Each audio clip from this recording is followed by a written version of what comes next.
मुझे मांग संख्या 54 और 55 पर बोलने का अवसर दिया है, बहुत बहुत धन्यवाद देता हूं। और मैं सर्वप्रथम प्रदेश के माननीय मुख्यमंत्री, राजस्थान के किसानों के नेता और राजस्थान को विकास के पथ पर लगातार आगे बढ़ाने का प्रयास कर रहे भजनलाल शर्मा जी का बहुत बहुत आभारी हूं कि अब इस वाले बजट में मेरे विधानसभा क्षेत्र में एक 33 केवी का सब स्टेशन देने का काम किया और बिजली के क्षेत्र में बहुत सारा काम ऐसा हमारा कुछ शेष भी है, उसके बारे में जिक्र भी करूंगा। मैं प्रदेश के माननीय मंत्री महोदय का बहुत बहुत धन्यवाद ज्ञापित करना चाहता हूं कि आपने मेरे इस किसानों की समस्या को लेकर आपने गंभीरता के साथ बजट में ये पूरा 33 केवी सब स्टेशन रखवाने का काम किया।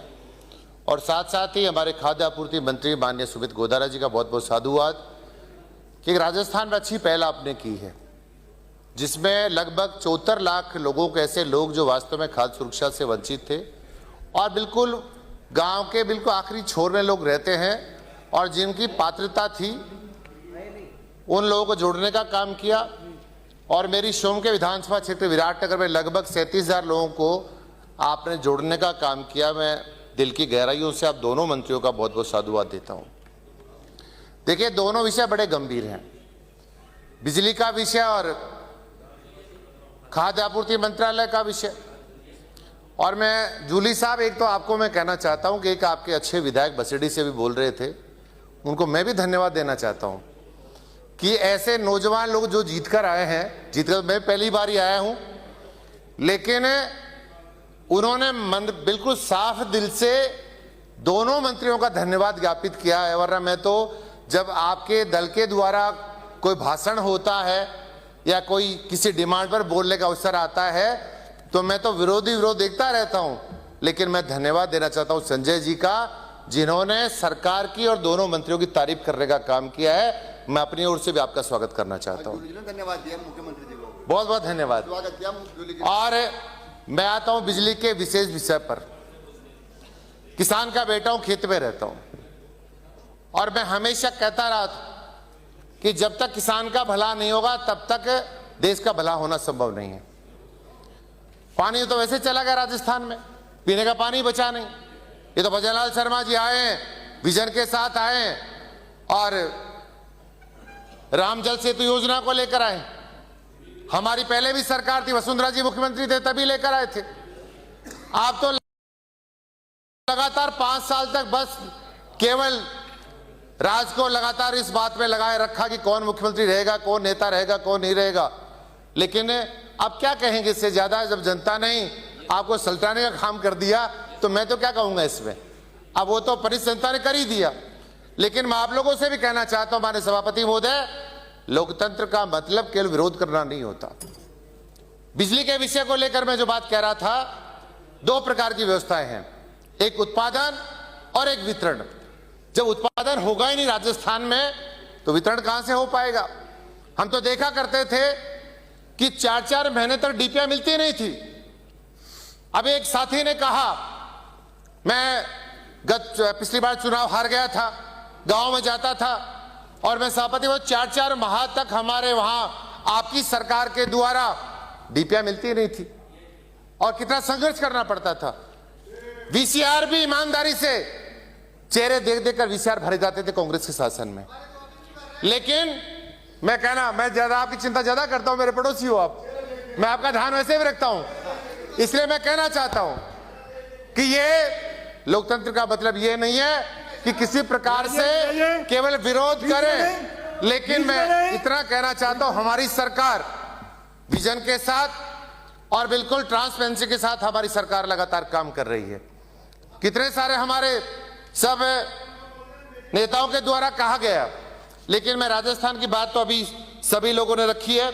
एक अच्छी बात हमारी सरकार ने यह की है कि लगभग 2,05,000 लोगों को कृषि कनेक्शन हमारी सरकार ने जारी किए। भाई पानी तो कम है, लेकिन जो कृषि कनेक्शन जारी करेंगे तभी तो किसान अपनी धरती को पानी पिला पाएगा। इसलिए एक अच्छा काम किया है, सरकार धन्यवाद की पात्र है। और बिजली की बात कह रहे हैं कि 6 घंटे बिजली मिलती नहीं है, आपके गलत आंकड़े। असत्य आंकड़े इस विधानसभा में, इस राजस्थान के पवित्र मंदिर में, जो जनता का मंदिर है, उसमें ऐसे आंकड़े आपको प्रस्तुत नहीं करने चाहिए। 6 घंटे बिजली मिलती है, हाँ आधा घंटा लगभग मैं इतना मानता हूं कि सुबह सुबह पानी की सप्लाई होती है, घरों में पानी की आवश्यकता पड़ती है। हम लोग भी कहते हैं कि आधा घंटा पीने के पानी के लिए इससे बिजली को ठीक ठाक किया जाए, इसको शुरू किया जाएगा तो पानी मिल जाएगा। इसलिए 6 घंटे बिजली देने का काम भी हमारी सरकार ने एक अच्छा करने का प्रयत्न किया है। और साथ साथ जो हमारी सिंगल फेस जो घरों में लाइट जाती है, उसमें हमारी सरकार ने बहुत अच्छा काम किया है। मैं बहुत बहुत धन्यवाद देना चाहता हूं कि लगभग आपके 5000 की आबादी के गांव हैं, उसमें 24 आवर लाइट मिलती है। और जो हमारे छोटे गांव हैं, उनमें भी हमारी सरकार लगातार बिजली, क्योंकि पहले बिजली उत्पादन काम होता ही नहीं था। अगर मैं आंकड़ों पर जाऊंगा तो मैं आंकड़े देख रहा था, आपके आंकड़े तो बहुत सारे हमारे विधायकों ने बताया भी है। भाई आपने जो बोटे बोटे हमारी सरकार ने आने के बाद 19,000 मेगावाट बिजली राजस्थान में पैदा करने का काम किया, जिसमें सौर ऊर्जा का उत्पादन रहा, और आपके पूरे 5 साल में 15,000 मेगावाट बिजली पैदा करी। भाई कहां से बिजली लेकर आओगे, किसान को कहां से बिजली मिलेगी। और बायोगैस का आपने जिक्र किया, 9.09 मेगावाट, आपके पास जीरो था, कुछ काम आपने प्रारंभ भी नहीं किया था। ऐसे बिजली उत्पादन क्षमता में वृद्धि हमने कितनी की, 7,395 मेगावाट। देखिए मोदी, राजस्थान के इतिहास में एक बात मैं कह सकता हूं, भजनलाल शर्मा का नाम स्वर्णक्षु में लिखा गया, इसलिए लिखा गया है कि जो काम करेगा वो पूजा जाएगा। और 100 साल बाद भी इस बात की चर्चा राजस्थान में की जाए कि ऐसा मुख्यमंत्री आया था जिसने विजन के साथ काम किया था। और इसके अलावा प्रसारण को लेकर 400 केवी के हमने अब तक 2 ग्रिड लगाए, आपने पूरे 5 साल में 1 लगाया था। अब आप बताओ बिजली तंत्र को शुरू कैसे करोगे। आरोप लगाने से कुछ नहीं होता, हम जानते हैं इस बात को कि जनता ने आपको भी कुछ मैंडेट दिया, विरोध करना भी चाहिए। अच्छा, मैं तो एक बड़ा आश्चर्य मुझे तब होता है कि देखिए विरोध करने का तरीका अच्छा होना चाहिए, शांत स्वभाव से विरोध करिए। अब मैं सभापति होते देखता हूं यहां पर ये विरोध भी करते तो लड़ने जैसी पोजीशन में होते हैं। अब जैसे कोई लाठी के हाथ में दे दे तो लाठी को चला देंगे ये लोग बाग। अरे विरोध करने का बिल्कुल आजादी, भारत के नागरिक हैं, अच्छे तरीके से विरोध भी करिए। और मैं कई बार ऐसे वरिष्ठ नेताओं को देखता हूं, कांग्रेस वालों को, जब मुख्यमंत्री आकर बैठते हैं व्यंग्यात्मक टिप्पणियां, अरे भाई इतने कितने बड़े विद्वान लोग आ गए आप लोग। ये जनता सब चीजों को देखती है। अगर कोई समझता कि जनता देख नहीं रही, राजस्थान की जनता अखबार में गांव में बैठकर लोग 4-4 घंटे अखबार को यूं चश्मा लगा लगा देखते हैं नजदीक से, उनको सारा पता राजस्थान की विधानसभा में क्या हो रहा है।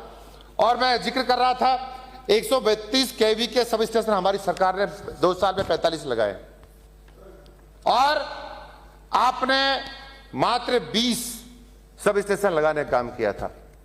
अरे भाई आंकड़ों की जब बात करते हो, आंकड़े सरकार के आंकड़े हैं, ना कुलदीप धनखड़ के आंकड़े हैं, ना टीकाराम जूली के आंकड़े हैं। यहां पर ये आंकड़े सरकार के आंकड़े हैं। और फिर अब इनकी पार जब पड़ती नहीं है, अब केवल हाय हुल्ला करने से तो सदन चल नहीं सकता ना। अब उसके बाद वॉकआउट कर जाना वो आपका अधिकार है। लेकिन मैं कहना चाहता हूं, राजस्थान में हमारी सरकार ने 200 केवी के 5 सब स्टेशन की स्थापना की है। आपकी सरकार ने पूरे 5 साल में 2 की थी। अब आपको यार आपके पास कोई ऐसा कोई आंकड़ा है, उठाकर लाकर टेबल कर दो एक बार कि हमारी सरकार के ये आंकड़े हैं, उसको हम भी मान लेंगे, आपको धन्यवाद दे देंगे। साथ साथ हमारे राजस्थान में जो हमारी नवीन परियोजनाएं थी, उसमें हमने 98,854 हेक्टेयर में जमीन आवंटित करके राजस्थान के किसान को मजबूत करने का हमारी सरकार ने, भजनलाल शर्मा की सरकार ने एक अच्छा प्रयास किया है। और विषय तो बहुत सारे, लेकिन मैं कहना चाहता हूं महोदय, कुछ मेरी डिमांड्स भी है। मेरे एक ऐसा इलाका पूरा कई भागों में बटा है, कहीं समतल एरिया है, कहीं पहाड़ी इलाका है, कहीं रेत के टीले हैं, कहीं बिल्कुल प्लेन एरिया आ गया। और वहां वास्तव में बिजली के को लेकर मैं बता दूं, मैं संजय भाई जी का बहुत बहुत, पता नहीं मेरे मन में एक उनके प्रति क्यों भाव ऐसे जागृत हुए हैं, क्योंकि अच्छा बोले हो। मैं इसलिए कह रहा हूं कि मेंटेनेंस तो किसने रोका था, पहले भी इतने सालों से सरकारें बनती आ रही हैं और सरकार आती गई चली गई, लेकिन मेरे बड़ी बड़ी कैजुअलिटी मेरे यहां हुई है। मैं जानता हूं इस बात का, आदमी व्यक्ति को खोने का दर्द कितना होता है, यह किसान से ज्यादा कोई समझ नहीं सकता। और बाबर मेंटेनेंस का काम भी होना चाहिए। और यह बात ही सही है किसान तो दिन रात 24 घंटा इस हिंदुस्तान की जनता के लिए इस धरती का सीना चीरकर अनाज पैदा करने का काम करता है। अगर उस अन्नदाता के खिलाफ कोई वीसीआर भरी जाती है तो मैं भी उसका विरोध करता हूं।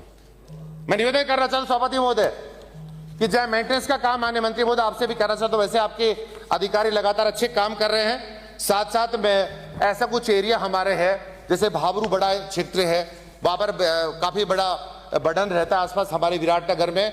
तो मैं चाहूंगा कि भाबरू में एक नया सब स्टेशन के साथ साथ हमारे वहां सहायक अभियंता कार्यालय स्थापित हो जाएगा। ऐसे एक मेरे मढ़ा गांव है, वहां पर भी अगर कोई जेईन कार्यालय खुल जाएगा, देखिए लोगों को बहुत दूर दूर जाना पड़ता है। और एक मेरा एक्शन कार्यालय कोटपुतली में है, मैं चाहता हूं कि पावटा में ही या शापरा के आसपास हमारा जो एरिया है उसको शापरा में जोड़ दें। अब व्यक्ति को जाना पड़ता है 80 किलोमीटर, एक पार्ट हमारा रामगढ़ के पास में हो गया, एक पार्ट हमारे बहरोड के पास में हो गया, बहुत दूरी पड़ती है। तो मैं माननीय मंत्री महोदय आपसे आग्रह करता हूं कि सहायक अभियंता कार्यालय और साथ साथ इसके अलावा 2 ऐसे हमारे ग्रिड हैं जिनकी वास्तव में हमें बहुत आवश्यकता है। एक मेड में झोदुला के आसपास, जहां पर पूरा क्षेत्र जब बरसात होती है तो वहां बिजली की कटौती वास्तव में होती है। और मैं एक बहुत ही गंभीर एक ऐसा विषय है, देखिए एफआरटी की हमारी जो गाड़ियां केवल शहरों में हैं।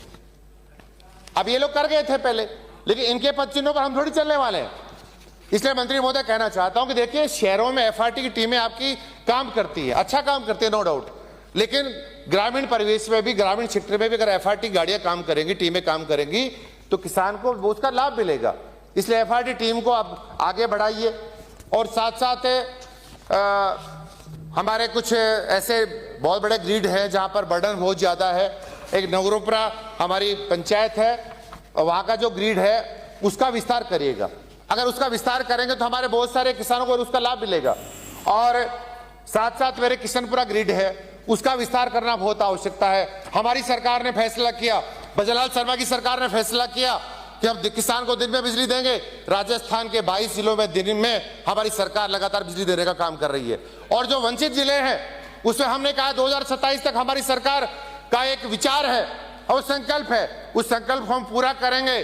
और मैं निवेदन करना चाहता हूं, ऐसे ग्रिड्स का यदि विस्तार हो जाएगा तो मेरा मानना हमारे किसान को दिन में बिजली मिल जाएगी। अरे जो अन्नदाता जो हिंदुस्तान की जनता के लिए हमेशा पेट पालने का काम करता है, उस किसान की जब बात आती है तो कोई बोलने को तैयार नहीं होता।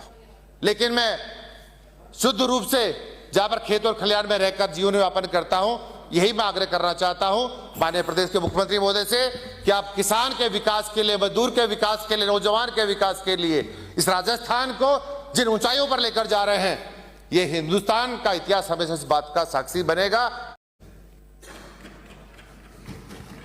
धन्यवाद माननीय अध्यक्ष महोदय।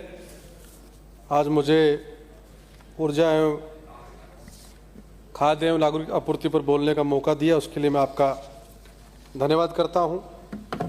माननीय अध्यक्ष महोदय, बिजली के विषय में बहुत सारी, ऊर्जा के विषय में बहुत सारी बड़ी बड़ी बातें सरकार की तरफ से करी गई, लेकिन बिलों में बढ़ोतरी, कटौती में इजाफा, ये कैसा उजाला है, ये कैसा लिफाफा। मीटर की रफ्तार तो बिजली से भी तेज है। जनता पूछ रही है आखिर ये कैसा हिसाब किताब है कि मीटर बिजली से भी तेज चल रहा है। माननीय अध्यक्ष महोदय, दिन में किसान को बिजली देने की बात कही, लेकिन मैं जिम्मेदारी से एक बात कह रहा हूं आप सबों के सामने, मंत्री महोदय बैठे, मेरे जिले के अंदर किसान को दिन में बिजली नहीं मिल रही।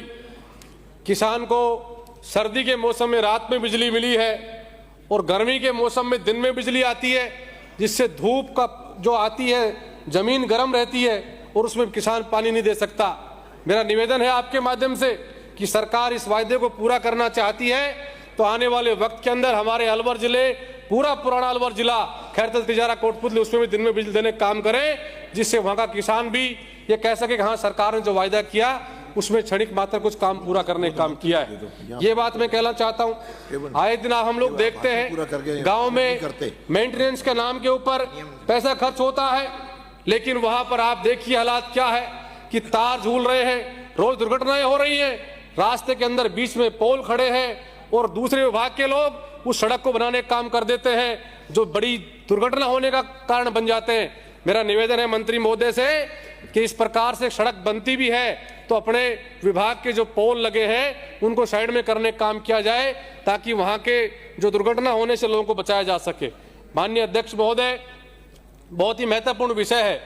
जब शाम को खाना बनाने का खाने का टाइम होता है तब तो विशेष रूप से जाने क्या पाबंद कर रखा है उनको, पूरे इलाके से रोज शाम को 7 से 8 बजे के बीच फोन आना शुरू होते हैं कि साहब लाइट नहीं आ रही, रोज 1 से 2 घंटे कटौती होती है। मेरा निवेदन है मंत्री महोदय से इस पर तुरंत संज्ञान लेकर के और किसान को बिजली दी जाए, दिन में बिजली मिले और खाना खाने के टाइम तो विशेष रूप से शाम के टाइम बिजली मिलनी चाहिए। माननीय सभापति महोदय, मेरे विधानसभा क्षेत्र के चिरुणी गांव के अंदर 2024 चौथे महीने में स्वीकृत जो 220 केवी का फीडर स्वीकृत है, लेकिन बाकी प्रदेश में तो बहुत जगह बनने काम हो गया।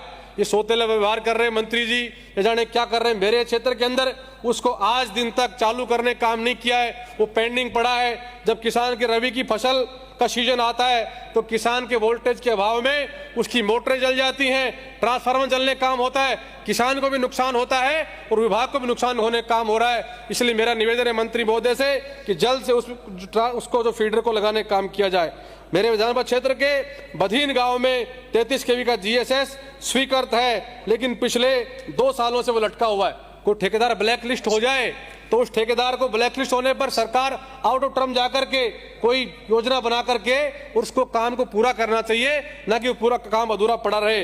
माननीय सभापति महोदय, अध्यक्ष महोदय, मैं आपके माध्यम से कहना चाहता हूं कि गांव में रोज विभाग के लोगों को टारगेट दे दिया गया है, लाइनमैन को, एएन को, जेएन को, वो गांव में जाते हैं और चेहरा देख करके पीसीआर काटने का काम करते हैं। ये इस प्रकार का व्यवहार प्रदेश में हो रहा है कि आज जाते हैं कि कांग्रेस को जिसने वोट दिया है उससे घर पर काटने का काम करते हैं। मेरा निवेदन आपसे है कि इस जो वीसीआर रूपी जो डायन गांव में घूम रही है इसको रोकने का काम करें, नहीं आने वाले वक्त में इसके परिणाम जो गंभीर होंगे। गांव के अंदर बड़ी तकलीफ इस बात हो रही है। मेरा आपके माध्यम से निवेदन है माननीय अध्यक्ष महोदय, मेरे विधानसभा क्षेत्र में 132 केवी जीएसएस जो ओवरलोड हो गया है, इसलिए मेरा निवेदन है कि इससे बिजली कटौती करनी पड़ रही है। एक 220 केवी का जीएसएस में इसको बदल दिया जाए ताकि वहां पर इस समस्या से निजात मिल सके। और 132 केवी जीएसएस खैरतल से 33 केवी मातौर फीडर ओवरलोड है, वहां पर मातौर में भी दूसरा फीडर निकाल दिया जाए ताकि वहां पर बिजली की समस्या से समाधान मिल सके। माननीय अध्यक्ष महोदय, जेजेएम के जो कनेक्शन है गाँव में पेयजल के, मैं आपके माध्यम से कहना चाहता हूं जेजेएम विभाग बिल जमा नहीं कर रहा है और बिजली विभाग उनके कनेक्शन काट रहा है। अब गर्मी का मौसम शुरू हो गया है, गांव में पानी को लेकर हाहाकार मच रहा है। माननीय मंत्री महोदय बैठे, मेरा निवेदन है कि उसका बिल जमा कराया जाए ताकि बिजली का कनेक्शन नहीं कटे, जो विद्युत जो पानी की सप्लाई है वो गांव प्रॉपर रूप से मिल सके। आज स्थिति बड़ी गंभीर है। कल ही मेरे पास मेरे क्षेत्र से फोन आए, 5 गांव में कनेक्शन काट दिए गए और 4-5 दिन से बिजली जो पानी की वजह से वो तरस रहे हैं। तो बिजली का बिल आप भरेंगे तो वो काम चालू करने का काम होगा और बिजली मंत्री भी इसमें थोड़ा सा रिलीफ देने का काम करें। माननीय अध्यक्ष महोदय, पीएम सूर्य घर योजना के अंदर 17,000 की सब्सिडी देने का काम कर रहे हैं और जिनको 100 यूनिट का फ्री बिजली का लाभ मिल रहा था उस लाभ को बंद कर रहे हैं। मेरा निवेदन आपके माध्यम से है कि उसका ये लाभ बंद नहीं किया जाए, वो उसके साथ सही नहीं हो रहा है। जो सब्सिडी लेकर के उसने लगा लिया तो बाकी परमानेंट उसका बंद करने का काम किया है। और रूफटॉप सोलर प्लांट जो लगा है उसमें 78,000 जो पैसा केंद्र से मिलता है वो महीनों साल भर तक नहीं आता है। मेरा निवेदन है कि इस पर भी आप जल्दी से कार्रवाई करें जिससे कि किसान को वह लाभ मिल सके। कांग्रेस के समय में 100 यूनिट बिजली देने का काम किया था फ्री में, लेकिन अभी जो हालात बने हुए हैं वो बिजली मिल नहीं पा रही है। नया जो उपभोक्ता है उसको 100 यूनिट बिजली पर सब्सिडी नहीं दी जा रही। मेरा सदन में निवेदन है आपके माध्यम से माननीय मंत्री महोदय से कि वो 100 यूनिट बिजली नए उपभोक्ता को भी दी जाने का काम किया जाए ताकि उसके साथ अनजस्टिस ना हो सके। 15-15 वर्षों से लाइनमैन एक स्थान पर लगे रहते हैं। मेरा निवेदन आपसे है चाहे भले उनको उसी विधानसभा में बदल दिया जाए ताकि वो बदमाशी नहीं करें, जानबूझकर वीसीआर कटवाने का काम नहीं करें और किसान की, गांव के आदमी की, गरीब आदमी की झूठा फोटो खींच करके उसके वीसीआर के नाम पर उससे ठगी ना हो सके। ये भी मेरा निवेदन माननीय मंत्री महोदय से रहेगा। माननीय मंत्री अध्यक्ष महोदय, मेरे सोडावास के अंदर एएन कार्यालय में आज तक जेएन की पोस्ट स्वीकृत नहीं है, इसलिए मंत्री महोदय इस पर भी ध्यान दे करके उसको स्वीकृत करने काम करें ताकि वहां पर जो है फायदा मिल सके। नवगठित पंचायत समिति ततारपुर में सहायक अभियंता कार्यालय खोला जाए, शाजापुर में सहायक अभियंता कार्यालय खोला जाए, नागौड़ी में पावर हाउस लगाने का काम किया जाए। माननीय अध्यक्ष महोदय, डीसीआर व नॉन डीसीआर सोलर प्लांट का बड़ा खेल है, जो आप लोग इसको समझ रहे होंगे। नॉन डीसीआर सोलर प्लांट को 15,000 प्रति किलोवाट देने का काम कर रहे हैं, जबकि नॉन डीसीआर सोलर प्लांट को 26,000 दिया जा रहा है। दोनों की जनरेशन सेम है, लेकिन डीसीआर मेक इन इंडिया के नाम पर उपभोक्ता के साथ लूट हो रही है, जो बंद किया जाए। वो रूफटॉप प्लांट जितने भी लगे हुए हैं उन सब में 95% जो लगाने काम किया है सामान सारा सोलर अडानी का लगाया जा रहा है। इसलिए मैं आपके माध्यम से मेरा निवेदन है कि उनके साथ में न्याय करने काम किया जाए, अन्याय करने काम नहीं किया जाए। माननीय अध्यक्ष महोदय, जो सोलर प्लांट से बिजली हम लोग ले रहे हैं 3 रुपए 26 पैसे में, और जब सोलर प्लांट उपभोक्ता की बिजली विभाग को फालतू चली जाती है तो उसका विभाग उसको पैसा देने का काम करता है। मेरा निवेदन है कि उसको पैसा देने की बजाय उस बिजली को सेव कर लिया जाए, उसके खाते में सेव किया जाए। जब वो अधिक बिजली उपयोग करे तो उसको बिजली वहीं से उसको बिजली देने का काम किया जाए, ना कि उसको पैसा देने का काम किया जाए। स्मार्ट मीटर के नाम के ऊपर किस प्रकार की लूट हो रही है आप देख रहे हो। प्रदेश के अंदर प्रदेश के अंदर लक्ष्य रखा था 1.43 करोड़ उपभोक्ताओं को लगाने का, और जिसके अंदर राज्य सरकार के पास में 40% का डिस्काउंट के ऊपर खर्च देने का काम किया था, लेकिन आज दिन तक 2.87 लाख ही मीटर लग पाए हैं। और मीटर लगने के बाद जिस प्रकार की दिक्कत आ रही है, मीटर स्पीड से चल रहा है और लोगों को बिल ज्यादा देना पड़ रहा है। इसलिए मेरा निवेदन है कि मीटर की जिस कंपनी से मीटर लिया जा रहा है उसके अंदर बड़ा भ्रष्टाचार हुआ है, इसकी भी जांच करवाने का आप लोग काम करें, ये मेरा आपके माध्यम से निवेदन है। माननीय अध्यक्ष महोदय, मैंने पहले भी कहा है, हमारे खाद्य मंत्री अब विराजमान है और वो जो मेडिकल के लोग इस काम को कर रहे हैं, आज जिस प्रकार की मिलावट हो रही है, मेरी मंत्री महोदय से बात भी हुई थी, मैंने कहा साहब मिलावट से लोगों की जान जा रही है, गंभीर बीमारियां हो रही हैं, कैंसर जैसी बीमारी गंभीर होने का काम हो रहा है, लेकिन कहा हो तो रही है, लेकिन करें क्या। सरकार को इसके ऊपर गंभीर धाराओं में जो है कानून बनाना चाहिए। जो मिलावट कर रहे हैं, मिलावट करने वाले व्यक्ति के ऊपर मर्डर से फालतू धारा लगनी चाहिए, क्योंकि मर्डर होने वाले व्यक्ति का तो एक बार गोली लगने से होता है, ये हर दिन आदमी मरने काम होता है, उसका पैसा भी खर्च होता है और उसकी जान भी चली जाती है। मेरा सरकार से आपके माध्यम से निवेदन है कि सरकार इसके ऊपर ठोस नीति बनाए कि जो मिलावट करेगा वो बख्शा नहीं जाएगा, जिससे कि आदमी का स्वास्थ्य ठीक होगा, गरीब आदमी का स्वास्थ्य ठीक होने काम होगा। दूध में, दही में, मावा में, पनीर में इस प्रकार की मिलावट है कि गरीब आदमी जो है उसको ले रहा है।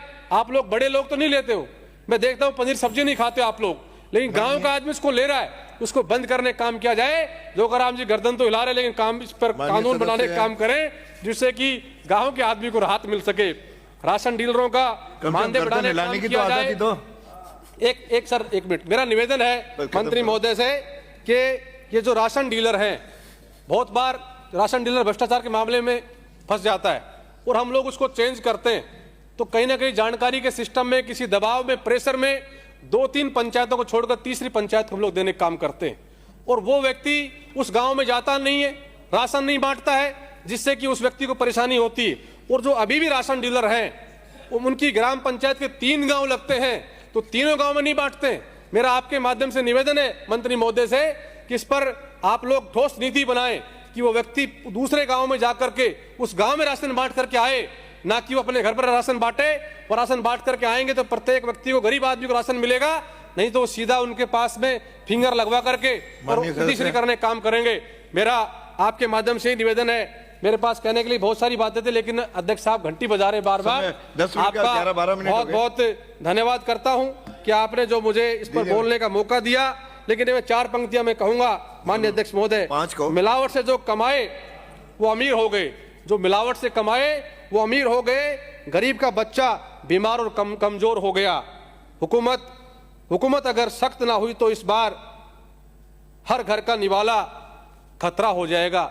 इसलिए मेरा निवेदन है हुकूमत सख्त हो इसके ऊपर और निवाला खतरा नहीं हो, निवाला जहर नहीं हो, इसलिए लोगों को राहत मिले, इस पर काम किया जाए। अगर अभी तक आपने चैनल को सब्सक्राइब नहीं किया है तो चैनल को लाइक, शेयर व सब्सक्राइब अवश्य करें।